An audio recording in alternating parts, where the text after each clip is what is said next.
نبی کریم صلی اللہ علیہ وسلم نے فرمایا، تم میں سے کوئی شخص کسی تکلیف یا نقصان کی وجہ سے جو اس پر نازل ہو موت کی تمنا نہ کرے۔ اگر موت کی تمنا ضروری ہی ہو جائے تو یوں کہے، اے اللہ مجھے اس وقت تک زندہ رکھ جب تک زندگی میرے لیے بہتر ہو، اور مجھے موت دے جب موت میرے لیے بہتر ہو۔ ایک شخص حضور پاک صلی اللہ علیہ وسلم کی خدمت میں حاضر ہوا اور عرض کی، یا رسول اللہ صلی اللہ علیہ وسلم، ہم خادم کو کتنی بار معاف کریں؟ تو آپ صلی اللہ علیہ وسلم خاموش رہے۔ اس نے پھر سوال کیا تو آپ صلی اللہ علیہ وسلم خاموش رہے۔ پھر اس نے جب تیسری بار پوچھا تو آپ صلی اللہ علیہ وسلم نے فرمایا کہ تم اپنے خادم کو ہر روز 70 بار معاف کیا کرو۔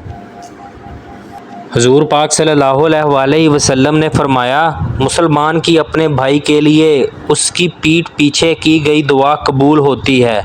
اس کے سر کے قریب ایک فرشتہ مقرر ہوتا ہے، وہ جب بھی اپنے بھائی کے لیے دعائے خیر کرتا ہے تو مقرر کیا ہوا فرشتہ اس پر کہتا ہے آمین، اور تمہیں بھی اسی کے مانند عطا ہو۔ انس بن مالک فرماتے ہیں کہ حضور پاک صلی اللہ علیہ وسلم سے زیادہ ہلکی یعنی کامل نماز میں نے کسی امام کے پیچھے کبھی نہیں پڑھی۔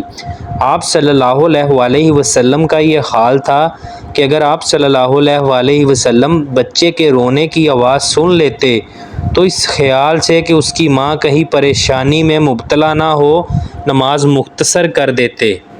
حضور پاک صلی اللہ علیہ وسلم نے فرمایا، سچ بولو، اس لیے کہ سچ نیکی کی طرف رہنمائی کرتا ہے اور نیکی جنت کی طرف رہنمائی کرتی ہے، اور آدمی ہمیشہ سچ بولتا ہے اور سچ کی تلاش میں رہتا ہے یہاں تک کہ وہ اللہ کے نزدیک سچا لکھ دیا جاتا ہے۔